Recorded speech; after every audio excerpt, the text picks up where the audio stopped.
Hey, how we doing? Hello and welcome to Start the Beat with Sykes. My name is Sykes and this is my podcast. Want to thank you all for being here. And as always, there's beer and soda in the fridge. What's up? Raise your glasses. Cheers.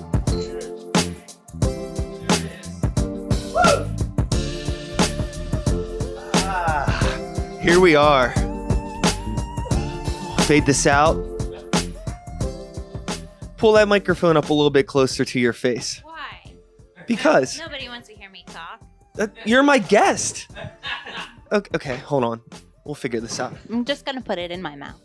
Hey, I mean, this is my girlfriend, so hey, how are we doing? How's everybody doing today? Happy Friday. Really happy to be here. Just want to check in with everyone, let you all know that I'm doing well. We're doing good. We got some pizza before we came here at my favorite pizza place, Badamo's. Leads too. It's best pizza in the city, my opinion, but I'm not going to fight about it. I want everybody to do what they want to do with their lives, regardless if you're a Badamo's fan, a Minios fan, whatever.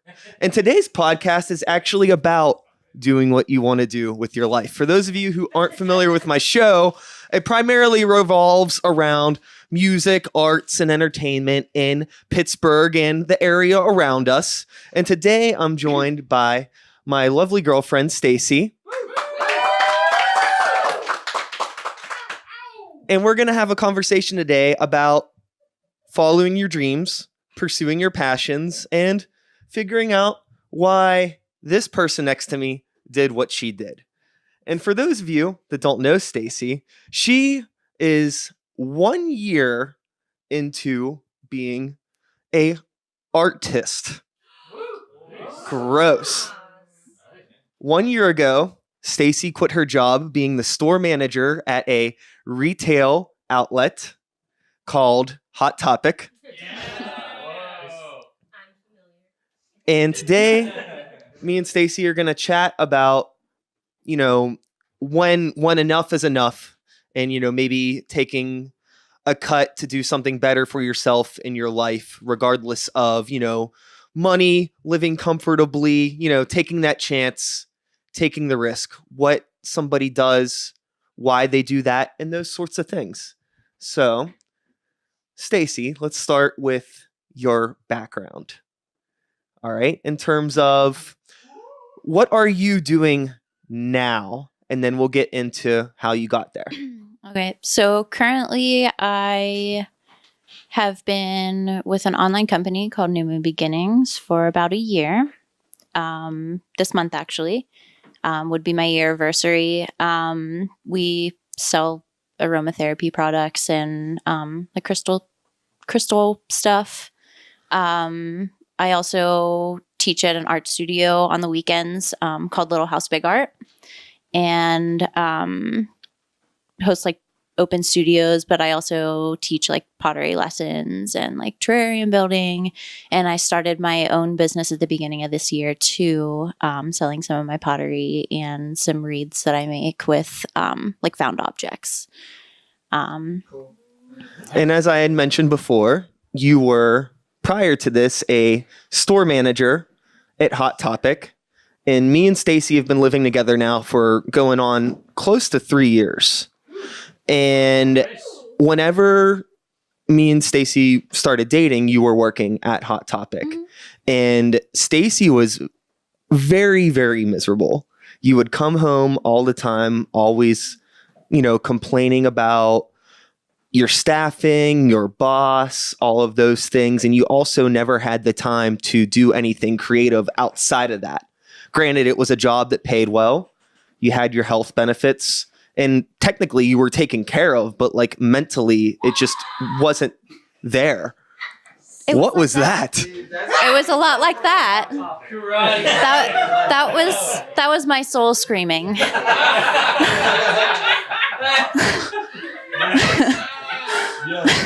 So let's get into the Hot Topic thing a bit. How long were you working with that company? I was with Hot Topic for about 3 years. I started there after working at a comic book shop too, and doing like other creative stuff. I traveled with a magician for a time. Yeah, let's get into that. I did a lot of fun jobs. Yeah, prior to Hot Topic, Stacey was touring with a magician, working in a comic book shop, modeling, and still doing art stuff before the air quote opportunity of, you know, a career in retail management came about. Let's talk about the magician stuff, though. Okay. Well, I mean, I'm not allowed to say much. I'm under a contract of secrecy, so. No, not Copperfield. Was it Joe? It was Toddy. I'm sorry. It was. It was all Toddy. No, it wasn't. But yeah, I got to see a lot of the country with him. Unfortunately, a lot of the places that we traveled to, I only got to see like the inside of theaters for 16 hours a day. But I learned a lot of things from that experience. I also got to go to Canada and got my passport for that reason and everything, to go to those different places. Had a lot of like really fun experiences with customs, getting through the border, them stealing my candy out of my bag during a search. Wait, Canadian Kit Kats? No, we were coming into Canada and they decided to do a random search. And they wanted to like basically make sure that we didn't have any merch on our truck, because we said that we weren't crossing over to like sell anything. Like Kit Kats? Like Kit Kats. No, but I every time we would travel, I would bring like snacks or something so that I could like, you know, obviously snack, because we were going to be in the car for hours and hours and hours snacking and napping. Well, we were crossing the border and they did the search, and we got back in. All of our stuff obviously was like thrown around, and I went and looked in my bag. They tried to put it back so that it looked like nothing was moved or anything, but my candy was gone. They took my gummies. Boo. So with all of those things that were under your belt, you know, you get this opportunity to become a store manager, right? At Hot Topic. What was the decision making in taking that job? Because you knew obviously it was going to be like a very full-time, very time-consuming thing. Yeah. Well, like I said, I was working at the comic shop. I was like a part-time key opener manager there. Like a key holder manager. And like there wasn't much room for growth. It was kind of one of those situations where I was like the only girl in a very male dominant situation. So there were some like weird miscommunication type of ordeals and things. On top of just like it was mostly just like the whole like room for growth and being passed up for opportunities because it felt like because I was a girl. But that's like a whole other scenario there. So I decided that I was going to seek another opportunity in order to do something better for myself, and grow into like a higher position and still be in like a pop culture atmosphere. Because that's what I was interested in. I like comic books. I like music. My dad growing up with my dad, he was like a huge like 80s metal fan. So 80s Christian metal. Yeah. I have his cassettes. Yeah. I do. I have so much Striper, and his favorite bands were like Kiss and Bride. So, and like Iron Maiden. So I grew up listening to that stuff. So Hot Topic seemed like it was like a good fit. Yeah. Now with, you know, being in the company, like how long were you working in that environment before it started to feel tense? Like what was the change? I was working there for about 2 years before I became a manager, like the actual store manager. working my way from just being a key manager there. Things were pretty chill for a good while. And then it kind of turned into a weird thing where I was transferring stores. A little bit before that, I worked at Century 3 Mall. So just that atmosphere and trying to staff, it was a little bit difficult because people would come in and they would ask for jobs, but a lot of people that were applying were kids, and we were looking for like manager types who were going to be able to wield keys and be able to like run the store and make decisions and everything. And a lot of the people that were, because they were too young, like I wasn't able to bring certain people on. But then whenever I would, they would leave us for better opportunities. So for a little while, I had some of that juggling and trying to find things, somebody who would fit. It always seemed like such a nightmare position to be in from my perspective, Yeah. like, because I would go most to train people that somebody. apply for jobs at Hot Topic are the people that are applying there because they can't get a job anywhere else because they just want a job where they can like fuck off. Yeah. But like you need to actually like, it's still like, it's literally the same as if you were applying at, you know, Hollister or any other Yeah. retail store. It doesn't matter. You still have to do your job. You still have to fold t-shirts. I'm sorry. Yeah. And put out stock. Regardless of like, and you still have to have an even drawer, and you still have to like make sure that certain tasks are done on certain days, and you have a certain time limit and everything. So, I mean, if you don't get that done, then it falls on somebody else, and that somebody else for the longest time was me. and like there was multiple times when like you were always working late, working off the clock, going in on days when you weren't supposed to be there. We couldn't go out of town without you having to be on the phone to fix situations. It was a problem. Yeah. It was, yeah. So when did you realize that it was like something that you were going to have to get out of this, regardless of like whether it was going to be like, you know, taking a pay cut and, you know, saying fuck it? The thing that really threw me over the edge, I had just transferred stores. I took on a bigger store because I was projected to be successful in that environment. I was depressed and wanted to get out of Century 3. Just because like that well, I mean, that was the mall that I grew up in. I loved it. But at the same time, seeing it kind of diminishing the way it was, and like the slow progress and everybody like coming in like, when are you guys closing? It really like hit me hard. And it was really depressing for me. So I like told my boss like, hey, so like I really like have some personal things going on here. I had just left a relationship that was like long-term and had to find a new place to live, on top of like everything else that was going on. So like I really needed something for myself to really kind of like boost my morale. Then like whenever I switched stores, I also switched districts. So this new district manager, he seemed like it was totally fine.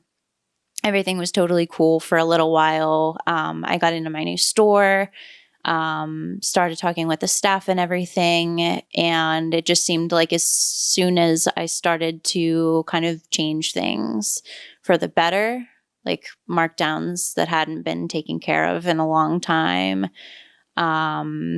like months and months worth of markdowns. I was taking them off the racks and having them finally mark them down.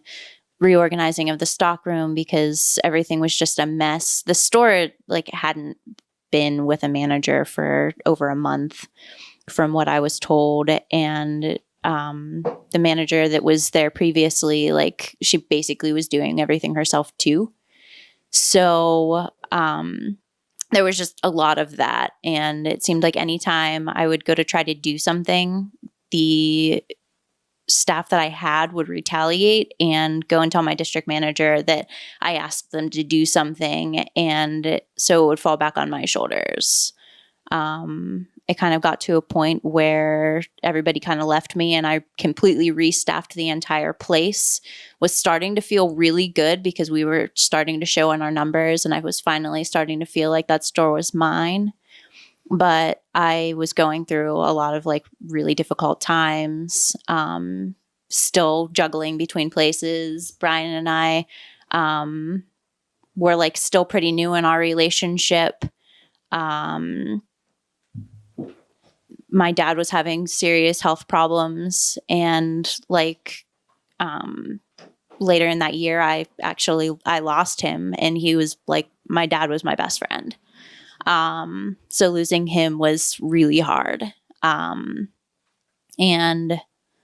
like during the time that he was sick and everything, I would have to take time off of work. I had FMLA for paperwork and stuff, the forms filled out and sent in and everything. But because I had to take him to doctor's appointments and chemo treatment. And there was one point in time where I had taken my dad to a doctor's appointment, but the doctor's appointment had been changed until a little bit later in the day.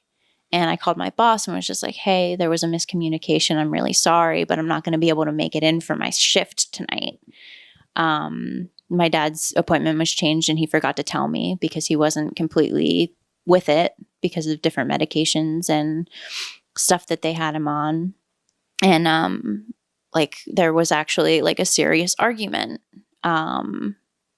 not necessarily like an understanding thing at all, where he was like refusing to bring in another manager to close the store, and like just all of this weird stuff, saying that like the kids in my store have lives too, and that they're young, and basically just making me feel like what I had going on didn't matter. Meanwhile, like the person who's most important to me needed me.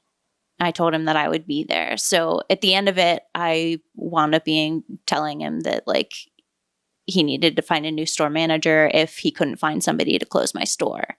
So he did. But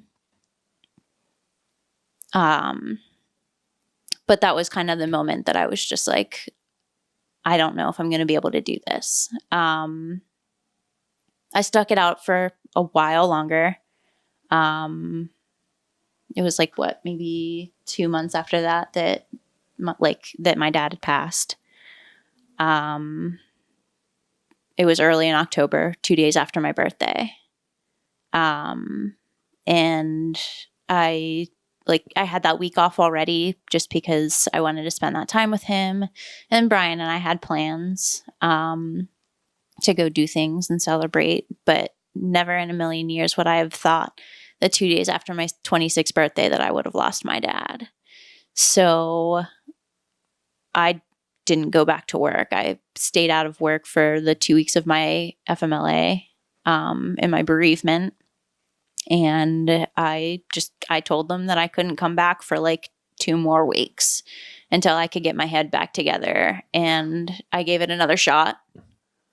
I stuck it out through the new year, got through the holiday season and everything. And again, was starting to feel really good about it. Because we made it through the holiday. We made bonus that those couple of months that I was back at it. But like this whole time there were still struggles and like my boss beating me down, telling me I wasn't good enough and what I was doing wasn't enough. And that I wasn't equating to company standards. Meanwhile, like higher ups were like asking my opinion on different things and like were actually making me feel like I belonged there. So I was just like, well, what do I do in this situation? And in my mind, like people don't work for companies, people work for people. So if this is the person that I'm going to work directly under, I don't know that I want to. New Year's, they gave us a little bit of time off, just because we made it through the holiday. Everyone in that district every store manager in that district had New Year's weekend off. And there was inventory coming up. So there was also like a inventory prep sheet that was supposed to be filled out. And I got back, and everything that I had asked my team to do while I was gone, like not even 2 days, I had to come back and do, because nobody did anything on that sheet. Nobody signed off on it. Nobody did anything. Nobody lifted a finger, and nobody called me.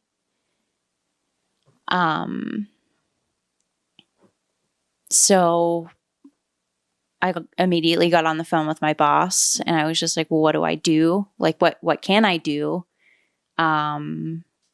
Like, are there disciplinary actions that I can take to remedy this? Because this is like, we're going to be behind 4 days of work because I was out for 2 and nobody did anything. And he basically told me that I wasn't allowed to do anything, and that if the work wasn't done, that I was getting written up for not checking in with my team. Meanwhile, I was supposed to be taking time off. So it was like a lot of build of that too. That week I worked myself into a panic attack, started to worry about my health because I worked to a point where I got a nosebleed and couldn't breathe. I left, went to the emergency room, had a couple of things checked out. And my doctor told me that I shouldn't go back to work for a couple of days until I could feel better. And I was reluctant to do that because inventory. And, then finally was just like, well, I mean, if it's doctor mandated, I have my written excuse and everything. This is fine. So I called and I had my paperwork and everything. And I told my boss, like, hey, so my doctor said that I should not come to work for a couple of days because I had a panic attack.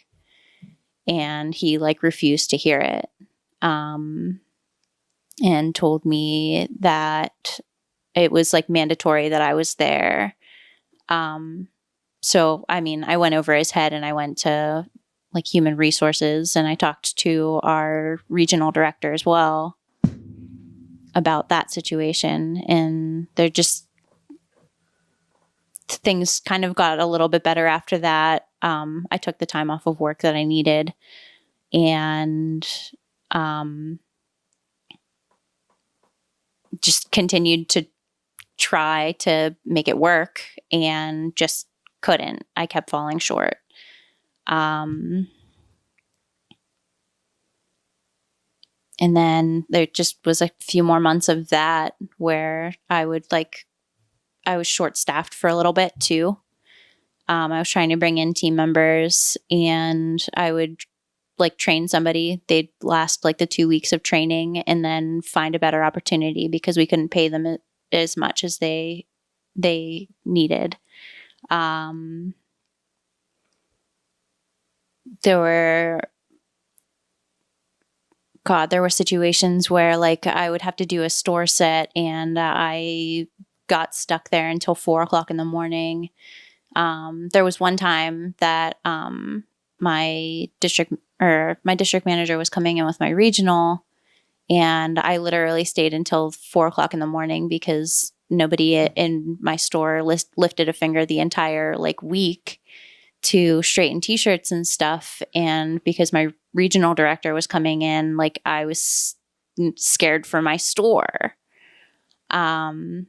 So I stayed and straightened the entire store myself, and then went back 8:00 in the morning to make sure that everything was final touches were made, and it was perfect for him whenever he got there.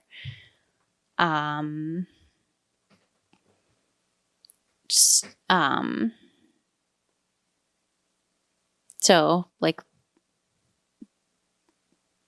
a lot of that, I finally just kind of broke and came home and was just like, Brian, I'm quitting my job. I can't. I was exhausted. And I was like, fucking cool, because I'm tired of hearing you talk about this shit. It was rough. It was really, really rough because, somebody, when I met Stacey, it was before she had became a store manager. And there was, all this life in her that I literally like saw in real time just sucked out through, being in this work environment that she was in. And it was every day. It was a different thing that I was trying to talk her through. And also on top of that, as we're talking through all these problems, it's like less of the art stuff's going away. You know what I mean? It's like there's no time for this, moving away from this and that. And it's cool that, hey, we have all of this money, but like it's like constantly miserable. So it's like, what is the price that you put on your like mental well-being versus just like, oh, well, like I have a good job, but I'm treated like shit, So whenever you finally decided to leave, it was really, really, it was refreshing because I was just tired of hearing about the people at your fucking job. Like it was obnoxious hearing about it.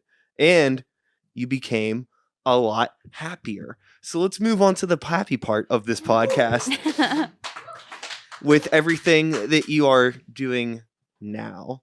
And, looking back 1 year and some change, how things have changed for you personally in your headspace and where you're at. Yeah, after I finally left, I took like 2 weeks just to kind of chill out, looked for jobs, because obviously I didn't have anything like lined up or anything. I was banking on just staying and trying to wait it out more. Yeah, I mean, like there was no backup plan. No, too. there like, really wasn't. She really just left. I just couldn't do it anymore. So yeah, I took 2 weeks, thought about it, applied for several different jobs, a couple of them that I just didn't think of or think would work out at all. And then there were some that seemed kind of promising. I applied to a few florists because I was just like, okay, well, I need something that I'm going to be like, have like a creative outlet because that's what I'm passionate about. But I also want to try something new. So I didn't get the position at the florist. But I did about a week after I had that interview, have the interview with New Moon. It was a phone interview and it was super weird whenever I first picked up the phone because she was like such a cute little voice. And the first question she asked me was, how do you feel about dogs? Fucking hate. Immediately, I was just like, I love them. Why? She's just like, how do you feel about big dogs? I was just like, more to love. And like, it was breezy from there on. She asked me a few questions about my background. As far as like what I could do. It was an online retail experience. She had been running her business for 4 years by herself. She was transitioning from just a small Etsy shop to her very own website. And whenever I was like reading through everything, I didn't have any clue like what I was looking at. It's crazy. Like the company that she works for, it's such a small operation. And how many orders do you guys do a day? A lot of people, whenever they think Etsy, they're just like, oh, well, whatever. It's a small shop.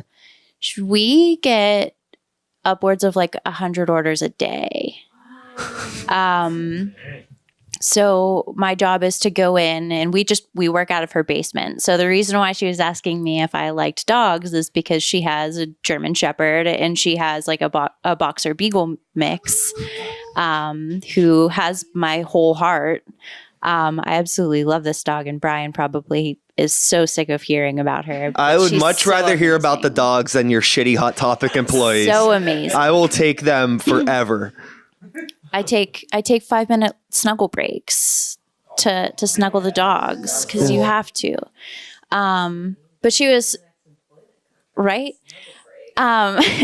So she was looking for help because not only was like her business getting way too much for her to handle by herself, but she was also like 7 months pregnant and like about to pop any minute.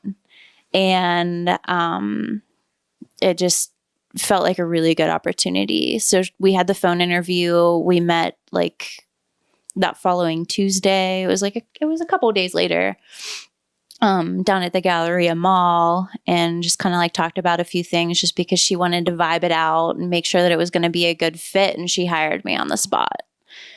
In addition to that, Little House Big Art. The owner of that studio, I've known her for about 10 years now. For a little while, she worked at the comic book shop with me. And I've known her since she has had the studio. But I hadn't like frequented very often because I lived too far away at the time. But now that I live like 10 minutes away, just kind of happened one day that she like posted something on Instagram that she was having an open studio and that she was going to be around. So I was just like, okay, I'm going to pop by just to hang out. And she had like a lot of people in that day. So I went in just to hang out with her, say hi. And because she had so many people, I wound up actually kind of like getting my hands in there and helping her out a lot. So whenever everybody left, she and I were cleaning up, and she just like looks at me and she's just like, you should do this. She helps to run a sleepaway camp in New York, and she goes away for like 5 months out of the year. So she's just like, who better than you to help run the studio while I'm away? So that's how I got into doing that. The whole pottery thing, she was worried that she was going to have to like close those classes down last summer because she didn't know anybody that could do it. And I was just like, I used to do that in high school. So I brushed up my skills, and now I do that on like a scheduling basis. Like if somebody wants to learn, then they can just click a link on the website and it shows my availability. And I love it. Yeah, I think that, the whole point that I'm trying to make with this conversation with you and that I want to get across to everybody is like, I've worked in jobs that I've hated as well. And the whole reason why I work where I work now was just through a chance encounter, talking to people, an opportunity landing on my doorstep and me taking a chance.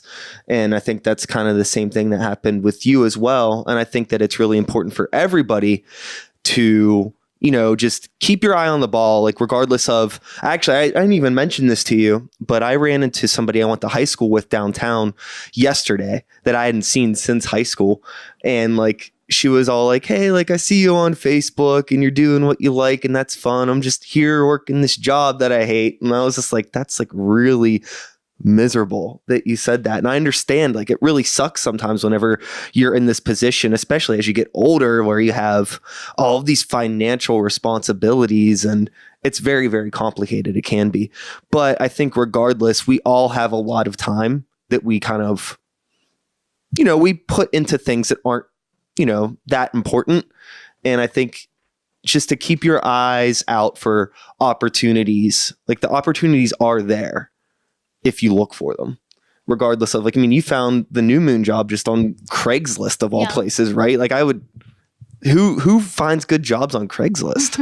You got one too? Yeah. Nice. I actually can give the story that Stacey's telling is very, very close to a story that I have in my life, where I was manager of a restaurant supply house, and the place absolutely killed me until my grandmother was on her deathbed.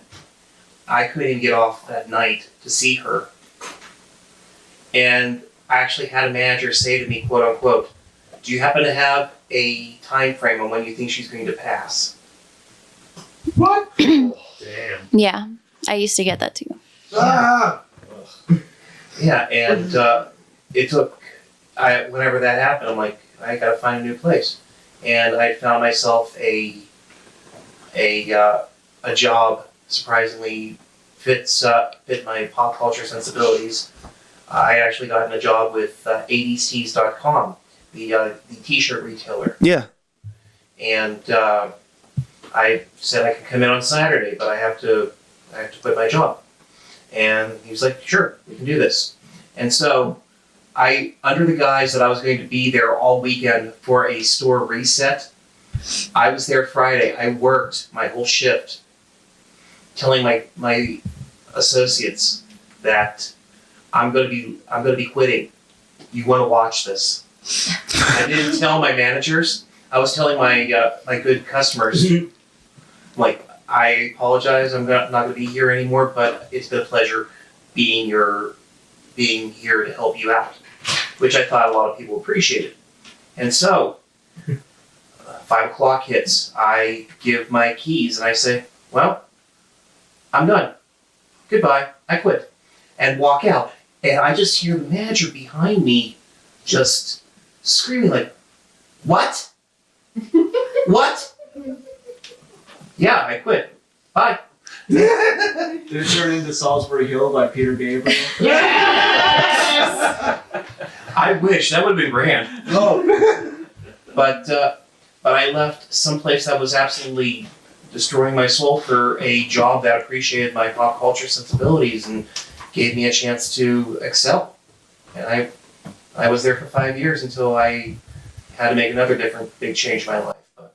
Totally. Like, I think that, it's a cliche, but I definitely think it's really, really overlooked how important, like, your just mental health and personal sense of just happiness is. Because, like, even something as simple as, like, her shitty boss made my life more miserable and I wasn't even getting paid by the motherfucker. So it's just like, you got to be able to take care of yourself to be able to take care of the people around you. And I don't think that there's like a dollar value in the world that you could put on like happiness. So I'm really proud of Stacey for doing everything she's done.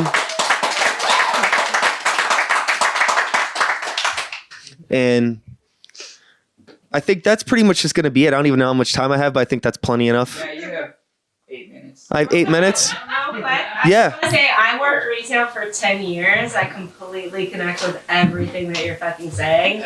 And I was, after working a time as manager, as old as fuck as I was at that time at 25, I decided to quit and go to Pitt. And now I'm making 6 fucking figures and living a much better fucking life. Cool. Wait. I just wanted to say, How much like, did you put him into? working Baby girl. over 10 years in retail, like unless you've like legitimately put in time in that industry, the fucked up thing about that industry is it will take as much as you give. Oh. And if you're a person that gives and gives, there's no getting back. It will eat you alive. Always have this feeling of you're replaceable. But if you're like the type of empathetic person, if you're the type, and a lot of creative people are, that's what the fucked up thing about being a creative and an artistic person, being in that atmosphere, is being creative and artistic. You're always wanting to give and create and find solutions where there isn't one. Make Yeah. the world a better place, but that's such a predatory atmosphere because it will just eat that away from you. And like literally spending 10 years in that shit, it took a lot to just snap me out of it and just be like, hey, what's the difference between me and this motherfucker that's like shirking me and treating me like shit because he has a couple G's to spend on a TV? Nothing. Yeah. Only a college degree, and let me go ahead and get that. And I think it's like even more important for people that like the artistic thing is great, yes. If you have something that you want to produce and get out there, but if you're not, even if you're, that the other side of the brain, like get a fucking education. I grew up in the hood. It was not something that was promoted to me. It took like literally 10 years of people shitting on me to get my ass in gear. But I totally 100% feel where you're coming from. And I'm super proud of you.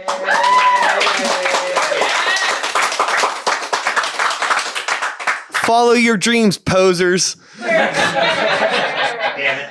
And that's going to be it. Also, don't hold monetary value over your happiness. 100%. But you can have both, by the way. Yeah, totally.